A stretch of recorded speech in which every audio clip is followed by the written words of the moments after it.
प्रभु कह रहे हैं युक्ताहार विहारस्य युक्त चेष्टस्य कर्मसु युक्त स्वप्नावबोधस्य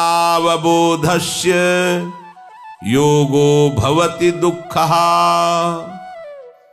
जो ऐसे चलेगा उसके दुखों का नाश हो जाएगा। योगो भवति दुःखः। क्या? जो अधिक आहार नहीं करता, कम आहार नहीं करता, बिल्कुल नहीं, ऐसा भी नहीं। जो अधिक नहीं सोता, एकदम कम भी नहीं सोता, युक्त सोता है। जो यथा योग्य आहार करता है, यथा योग्य विहार करता है, यथा योग्य चेष्टा करता है, यथा योग्य सोता है और जागता है, ऐसे को भजन सिद्ध हो जाता है, योग सिद्ध हो जाता है। युक्ताहार विहारस्य, भोजन सत्य कमाई के द्वारा या भगवद आश्रय के द्वारा, विरक्त भगवदाश्रित भिक्षादि वृत्ति, आकाश वृत्ति, गृहस्थ धर्म की कमाई के द्वारा। सात्विकन अपवित्र न हो। जैसे एक प्रश्न कर रहे थे कि हम तो बाहर ज्यादातर व्यापार आदि में जाते रहते हैं, हमें होटलों में खाना पड़ता है, आप कहते हैं कि बाजार का ना खाएं। तो देखो, भगवत प्राप्ति करनी है तो संयम में आना पड़ेगा। होटल में माना कि सामने आपको जो आपके मेज पर रखा गया भोजन स्वादिष्ट दिखाई दे रहा है, गरम दिखाई दे रहा है, लेकिन उसका निर्माण किन वृत्तियों वाले व्यक्तियों ने किया है? वो जो नौकर हैं, उनको पता नहीं कि स्नान करके पवित्र होके किस तरह से कैसे हमें भोजन बनाया, तो वो सात्विक है या राजसिक है या तामसिक है। उनको इसका ज्ञान नहीं। वो कहीं भी किसी भी अंग को छूते हुए अपने कार्य करते रहते हैं, क्योंकि उनका ज्ञान ही नहीं, उनका केवल ड्यूटी बाय ड्यूटी है। दूसरी बात है कि जिस रसोई में अभक्ष पदार्थ रांधे गए, होटल है, उसमें अंडे हैं, मांस है, ऐसे, और आपसे कहा जाता है कि हमारे यहाँ वेज और नॉन वेज दोनों हैं, तो अब उस रसोई में आप सोचो कि हम मांस आदि तो पाते नहीं हैं, लेकिन वो कम भी नहीं है मांस से जहां रसोई बनी है। वो आपकी बुद्धि वैसे ही भ्रष्ट करेगी। अब जब जो बहुत ही जैसे राज सैनिक हैं, आर्मी आदि की व्यवस्थाएं हैं, अब उनके लिए हम शासन नहीं दे सकते शास्त्र का इस रूप में, क्योंकि राजकीय विभाग के ऐसे घोर कर्म में उनकी सेवा लगी हुई है कि उनको ऐसा नहीं कि वो फल फूल खा के 2-4 दिन रहे, नहीं, उनको चाहिए अन्न, चाहे वो बॉर्डर में लगे हुए रात दिन उनको। तो जैसी भी परिस्थिति हो, नाम जप करो, नाम तुम्हारा मंगल कर देगा। वहां भगवान जान रहे कि उसकी परिस्थिति ऐसी है, पर यदि आप रह सकते हैं तो पवित्र आहार पर दृष्टि डालिए। पवित्र आहार यदि आपका नहीं है तो आपकी बुद्धि भजन में नहीं लगेगी। आप सोचते हैं कि इधर उधर गंदी वृत्ति से बनाए हुए भोजन को पा करके आप भजन कर लेंगे, नहीं। हम आंखों देखी बात कह रहे हैं। 1500 लोगों का भोजन बनना था, वो काफी विस्तृत भंडारा कुछ आके किए थे। तो शाम के जब टहल रहे थे तो वो लोग अशोक के नीचे बैठे मदिरा पान कर रहे थे। जितने रसोई बनाने वाले थे, पान करके मसाला की पुड़िया मुख में डाल के और फिर रसोई बना रहे थे, और उसी रसोई का संतों को भोग लगना था, श्री जी को भोग लगना। क्या भोग लगेगा? क्या बुद्धि भजन में लगेगी? मदिरा पान करके वो बना रहा है, ऐसा राक्षसी भोजन भला श्री जी भोग पाएंगे? अच्छा, बनाने वाले ने पैसे दे दिए, पाने वाला उस समय पाएगा जब खुशबू से गरम गरम सामने आएगा। लेकिन ये दृश्य तो वही देखा ना जो वहां है 24 घंटे। अब इस दृश्य को हम बोले तो एक परिकर आया था दाल बाटी चूरमा संतों को पवाने के लिए। सुबह की बात है, भारी परात में पैरों से आटा लगाया जा रहा था।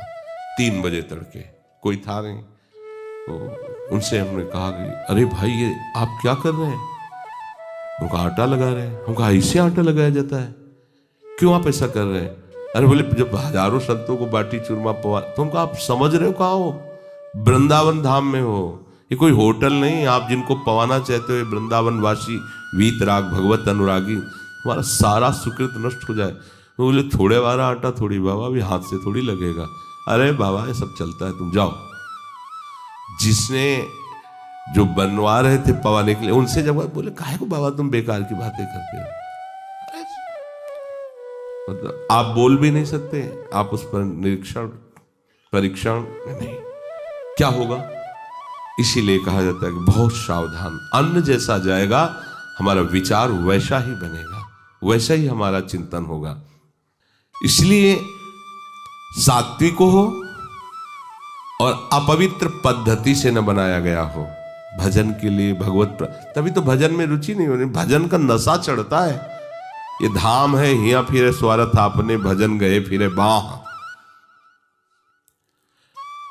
भोजन को जब स्वाद बुद्धि से पकाया जाता है, अपने शरीर के लिए पकाया जाता है, तो वो साधन में बाधा पहुंचाने वाला भोजन बन जाता है। और जब स्वाद बुद्धि अपनी न रख के श्री जी के भोग के लिए पकाया जाता है और अपने प्रसाद पाते हैं, तो वो भजन बढ़ाने वाला बन जाता है। अब देखो, आप श्री जी को भोग लगाने के लिए बात सोचते ही पवित्रता का विधान आ जाएगा। ये हमारी श्री जी के रसोई, अपन इसमें प्रवेश मत कीजिए। और बड़ी सावधानी से और श्री जी का चिंतन करते हुए वो आपके भजन में सहयोग देगा। भोजन धर्म के अनुसार कमाए हुए अन्न से और आयुर्वेद की दृष्टि से उतना ही जितना आपको आवश्यक है। 39 तोला 24 घंटे में आयुर्वेद की दृष्टि थी, पर उसको डबल कर दिया। फिर भी अभी नहीं समझ में आया तो छूट देने की बात की। अब अगर बहुत बड़ा शरीर है, उसका आहार है, तो उसको भाई देख लो। ऐसा ना हो कि फिर साधन भजन में प्रमाद आने लगे, अन्न का चिंतन बनने लगे। जिस भोजन को किसी औषधि के द्वारा ना पचाया जा सके, सुपाच्य स्वयं पच जाए, उतना भोजन। अब दबा के पुआ कचौड़ी और समोसा और सब पा लिए, तो अब फिर पचाने के लिए चाहिए, नहीं तो एसिड बन रही है, दवाइयाँ। ऐसे भोजन की आवश्यकता साधक को नहीं होती। किसी दिन मान लो पूड़ी कचौड़ी है, 2 पूड़ी ले लीजिए, 1 कचौड़ी ले लीजिए, सब आपको दवा की जरूरत नहीं पड़ेगी। पर 2 नहीं, वैसे तो 3 पाते हैं, पर उस दिन 13 तक पहुंचने की कोशिश होगी, क्योंकि पकवान है, इसलिए सावधान। जो युक्त आहार करता है, यथोचित आहार करता है, उसे भजन में बाधा नहीं होती। और विहार, बहुत ज्यादा चलना फिरना भी ठीक नहीं है और एकदम बैठे रहना भी ठीक नहीं है। भगवान ने कहा विहार भी युक्त होना चाहिए।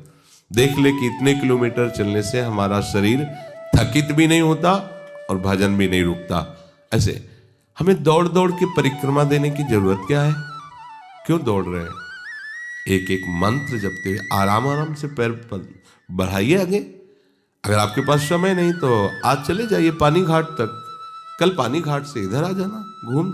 अपना तो नित्य भजन है, हमारा चिंतन छूटे और दौड़ दौड़ के हम परिक्रमा लगा रहे। दौड़ क्यों? क्या करना है हमें? भजन ही तो करना है ना। बोले समय नहीं तो ठीक है, यहां से केसी घाट तक चले जाइए, केसी घाट से दूसरे दिन चामुंडा तक चले जाइए, चामुंडा से तीसरे दिन पूरा कर लीजिए, बहुत बढ़िया परिक्रमा हो जाएगी। नाम जब अगर एक सांस में आराम से हो जाती है आपकी दिनचर्या में कोई बाधा नहीं, बढ़िया। अब परिक्रमा करके आप थके बैठे हैं, आपका भजन में मन नहीं लग रहा, थकावट में मन लग रहा है, ये भी नहीं। निरंतर भजन करने के लिए उतना ही शरीर से श्रम करना है जिससे हमारा भजन न छूट जाए। भागवतिक श्रम भी उतना ही करना है। छठदम सील बिरत बहुकर्मा, बहुकर्मा, हमें वो बहुत से कर्म नहीं करने जिससे हमारा शरीर शिथिल हो जाए, भजन छूट जाए। निरत निरंतर सज्जन धर्मा, जो साधु महापुरुष जिस धर्म का आश्रय लिए उसी में हमें निरंतर रहना है। भजन युक्त चेष्टसु कर्मसु, आपकी चेष्टा आपके कर्म उतने ही होने चाहिए जितने में भजन न रुके। आप बहुत शरीर से मेहनत कर लेंगे तो आपका शरीर थकित हो जाएगा, भजन में मन नहीं लगेगा। उतना कर्म कीजिए जिससे आप शिथिल न होइए, आपका भजन चलता रहे। दूसरों की हित बुद्धि से भगवत प्रसन्नता के लिए, शास्त्र विधान के लिए जो कर्म किया जाता है उसमें आंतरिक प्रसन्नता होती है और उसी प्रसन्नता में भजन होता रहता है। युक्त स्वप्नावबोधस्य, सोना अगर बिल्कुल नहीं होगा तो भी परेशानी आ जाएगी। भजन में नींद आलस्य सताएगा, दिन का जागना भी उसके लिए भार लगेगा। इसलिए उचित सोइए, उचित जगिए। वैसे सोने के लिए यहां आज्ञा कर रहे हैं, रात के आरंभ में सो जाए और रात के अंतिम भाग में जग जाए। रात का 10, 11, 12, 1, 2, 3, बस इसके आगे नहीं। अच्छे उपासक 1:30-2 बजे जग जाते हैं और थोड़ा शिथिल तो 3 बजे। इसके बाद सोना साधकों का कर्तव्य नहीं। वो जो 5 बजे 6 बजे और फिर जो 7-8 बजे, कोई महापुरुष 11 बजे भी उठते हैं। 11 बजे उठने मतलब क्या, 11 बजे तो दोबारा लेटने का समय आ जाता है। अपने लोग तो 11 बजे दोबारा विश्राम का समय है कि घंटा आध घंटा लेट ले, फिर दिनचर्या। वो 11 बजे उठते हैं। युक्त स्वप्न से कहकर प्रभु को यह समझाने की भावना कि आपकी नींद यथोचित होनी चाहिए, रात्रि में इतना सो जाना चाहिए। देखो, जैसे जो लोग सोचते हैं कि हम रात्रि में उठ के भजन करेंगे और दिन में सोएंगे तो समय तो बराबर हुआ ना। बोले रात्रि में शांति रहती है। शांति तुम्हारे हृदय में चाहिए, बाहर की शांति से कोई लाभ ज्यादा नहीं है। हृदय अगर विषयों का चिंतन और अशांत है तो चाहे जहां बैठ जाओ, कोई बात नहीं। ये बहुत बढ़िया समय है। 2 बजे 2:30 बजे उठकर शौच स्नान करके अपनी दिनचर्या शुरू कर दी। अब इस मंगल समय, मान लो आप 10 बजे से लेकर 3 बजे तक आप भजन में रहे, क्या आपका भजन है कैसा वो आप देख लीजिए। क्योंकि वो शयन की स्थिति होती है तो प्रायः सबको नींद आ दी। फिर इसके बाद आप सुबह ब्रह्म मुहूर्त में सो गए, तो ब्रह्म मुहूर्त में जो भजन का सुख है, ऋषियों ने उस समय के लिए बहुत मंगलमय, उस समय हम सो रहे तो मुझे लगता है अच्छा है ये मध्य भाग शयन का, रात्रि का 10, 11, 12, 10 से शुरू करें तो 11, 12, 1, 2 और 3, 5 घंटे हो गए। 3 बजे से लेकर के और अगली 10 बजे रात्रि तक खूब भजन करो। 5 घंटा शयन हो गया, 4 घंटा शयन हो गया। उसको योग सिद्धि या भजन सिद्धि नहीं प्राप्त होती है जो जब मन आया तब सो लिया, नहीं है तो कई दिन नहीं सोए, ऐसा नहीं चलेगा। एक नियम होना चाहिए। योगो भवति दुःखहा, जो अपना आहार नियमित, विहार नियमित, चेष्टा नियमित, सोना जागना नियमित, बस उसका योग सिद्ध हो जाएगा। नियमित होना चाहिए। गृहस्थी में थोड़ा ये नियम नहीं चल पाएंगे क्योंकि अब वो कब कौन सा कार्य उसके लिए आ जाए, तो फिर अपने समय को ऐसे ही विधान करे कि जिससे उसका भजन न छूटे और जब समय मिले तब उचित शयन कर ले। क्योंकि गृहस्थ आदमी के लिए बहुत, अब रात में पानी लगाना है गेहूं में, अब वहां 10 से 12 वो 1-2 बजे तक सोने की बात कही जा रही हो, सुबह 8 बजे तक पानी लगाए, अब वो क्या करे। तो जितना काम कर रहा है उसमें राधा राधा राधा राधा राधा, और जब समय मिले तब सो जाए। उसमें देखना पड़े कुछ के लिए, जैसे अपने लोग केवल भगवत मार्ग में हैं और वो व्यवहार को लेकर भगवत मार्ग में चल रहे हैं तो उनके लिए अलग है। कभी भी कोई भी कार्य आ सकता है, गृहस्थी में ऐसा होता है। तो आप सेवा में बैठे, भजन में बैठे, आप छोड़ दीजिए, आप पहले उस काम को कीजिए, जब आपको समय मिले तब आप उस कार्य को कर लीजिए। ये उनके लिए छूट होगी क्योंकि वो गृहस्थ धर्म में है। योगो भवति दुःखहा, इस प्रकार आहार विहार करने वाले उपासक का योग सिद्ध हो जाता है। योग और भोग में बहुत बड़ा अंतर है। योग में तो भोग का अत्यंत अभाव है। योगी कभी भोगी नहीं होता। भोगी चाहे तो कभी योगी हो सकता है, उसके लिए चांस है। भोगी चाहे तो सत्संग के प्रभाव से योगी हो सकता है, पर योगी कभी भोगी नहीं हो सकता। जो भोगों का सुख ले रहा है, जब तक उस सुख का त्याग नहीं करेगा तब तक योग में कैसे आएगा। इसलिए उपासक को 24 घंटे के समय को विभाजित कर देना चाहिए। 24 घंटे को विभाजन करना है, आहार विहार में कम से कम समय लगाइए। अब किसी किसी को देखते घंटों प्रसाद ही पाते रहते हैं, घंटों बाथरूम में ही लगते हैं। ऐसा समय नष्ट नहीं किया। अधिक से अधिक 35 मिनट शौच स्नान, अधिक से अधिक मंजन किया, शौच 35 मिनट हो, 45 मिनट भोजन अधिक से अधिक, और चबा के पाना चाहिए। किसी किसी को देखते हैं मुंह में गया, एक दो बार घुमाया, अंदर डाल, अंदर लोहे की मशीन नहीं लगी है, ये आपके भजन के लिए है, सावधान। आप कम पाओ लेकिन अच्छा चबा करके पाओगे तो आपका स्वास्थ्य अच्छा रहेगा, पाचन तंत्र अच्छे रहेंगे और नींद आदि में आपको सहयोग मिलेगा। जिसका कब्ज बना रहता है, पेट में गैस बनी रहती, पचता नहीं है, उन्हीं को बार बार जमवाई और आलस से प्रमाद आता रहता है। आहार विहार के लिए आपको समय निश्चित करना होगा। निश्चित समय पर ही आहार कीजिए, रोज समय नहीं बदलना चाहिए आहार का। यदि आप 11-12 के बीच में, तो बहुत काल तक आप ऐसे ही चलाइए, तो उसे नहीं कि कभी 2 बजे, ये भी गलत बात है। एक नियम रखिए आहार का, वो समय गया तो आहार नहीं करना, अब अगले समय में करेंगे, ये नियम रखना चाहिए साधु को, उपासक को। 11 से 12 का नियम है मध्याह्न के आहार का हमारा। यदि हमें 11 और 12 के बीच में नहीं मिलता तो हम 1-2 में नहीं पाएंगे, फिर हम पाएंगे रात्रि वाला जो 7-8 का है, क्योंकि कुछ बिगड़ नहीं जाएगा उसमें, आपका और भजन बनेगा। घूमना फिरना एक नियत समय से होना चाहिए, नियत समय में इतना हमें टहलना है बस। देखो जो भजन करता है उसका हर कदम परिक्रमा होती है, ध्यान रखना।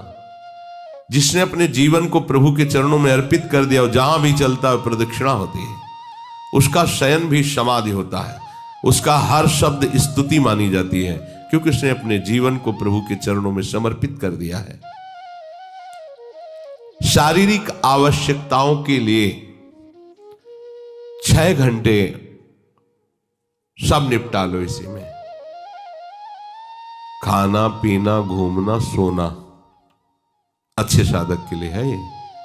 24 घंटे में 6 घंटे भगवद स्मरण करते हुए इसमें निपटा लो। स्मरण करते हुए सो गए, स्मरण करते हुए जग रहे, स्मरण करते हुए कुल्ला स्नान आदि और भोजन 6 घंटे में। आओ आओ अपने लाइन पे आओ, पद्धति पे आओ।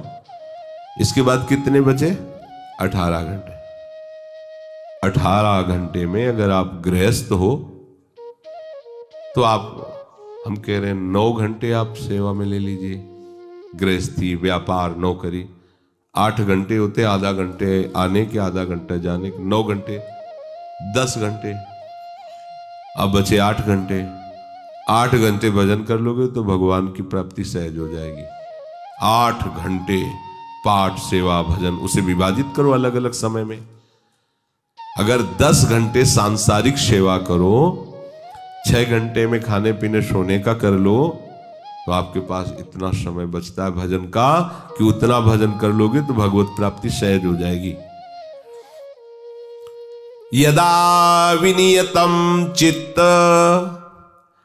मात्मन्येवावतिष्ठते निष्पृहा सर्व कामेभ्यो युक्त इत्युच्यते तदा। यदा विनियतम, जिस समय ये चित्त तुम्हारे वश में हो जाएगा। ये चित्त हमारे वश में नहीं, हम चित्त के वश में है। जो चिंतन कराता है हम वही। कल एक उपासक प्रश्न कर रहे थे कि कभी कभी हमारा मन कहता हम निहाल हो गए, कभी कभी मन हमको कहता कि कुछ नहीं मिला। तो तुम मन को गुरु माने हो क्या? मन को आराध्य देव माने हो क्या?